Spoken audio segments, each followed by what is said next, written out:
Tòfol, què tenim aquí? Pues aquí tenim un llaüt. Dins de l'assa hi ha 17 embarcacions de diferent tipologia, llaüts, gussis, llanxetes, tèquines, hi ha barques esportives, però a Menorca qui sempre ha dominat més surf ha estat el llaüt. El que sí que haurien de diferenciar els tipus de llaüt que hi ha hagut és el tipus d'esplai, com és aquest llaüt d'aquí que tenim aquí darrere, o llaüts de pesca, que ja són d'una mida més, d'una eslora més gran i que tenen una altra forma. Perquè originàriament el llaüt era per pescar, no?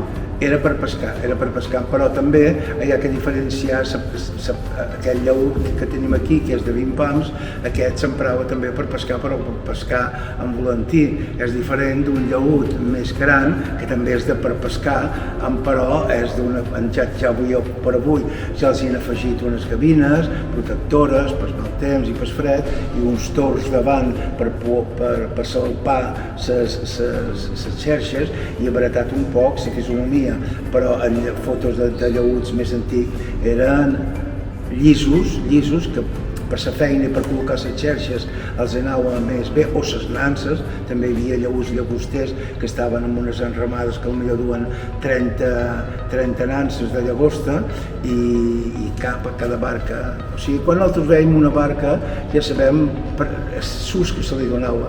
Aquí en tenim una que és d'esplai, que és un bot, i el veus i dius, sí, això és un bot d'esplai per passejar per dins l'esport, però era bàsicament per regates amb vela llatina. Segons la barca que tu vegis, ja se pot ensumar, endevinar l'ús que se li donaven. I Tòfol, de quin material estan fetes aquestes barques que veiem aquí?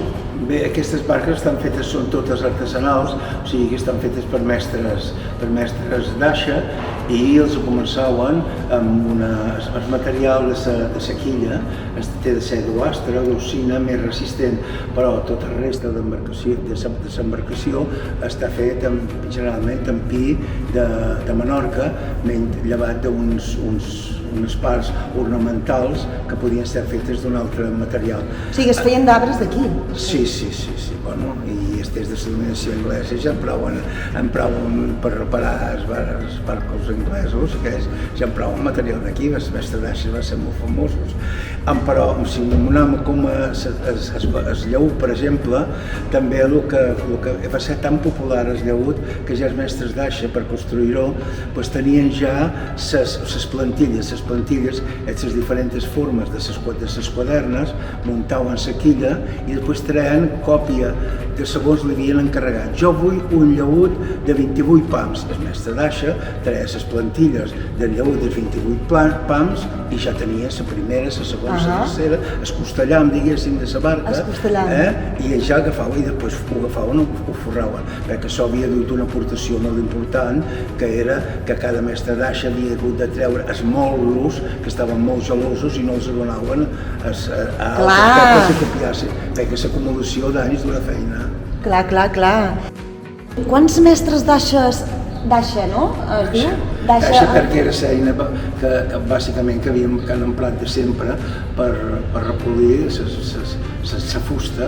Val. Quants mestres encara hi queden aquí, a Menorca? Bé, de vius te diria que n'hi queden uns quants en capacitat i ciència i sabiència per poder fer una barca, però ara, avui en dia, se dediquen, els que quedin, a reparacions o restauracions, perquè, clar, en separació de la fibra, les barques artesanals van deixar de la fabricació de fet ser, perquè el cost del manteniment de l'embarcació i el cost de la compra de l'embarcació són molt diferents. Una barca de fusta dins la mà necessita un manteniment que és bastant car. O sigui, aquí hi ha hagut una evolució de les barques artesanals i la barca de fibra. I nosaltres som uns afortunats perquè persones que a dins les associacions dedicades a la protecció del patrimoni marítim fa anys que van tenir el somni d'agafar i guardar barques perquè si ara haguessin de guardar poques n'hi queden. Clar, poques n'hi queden.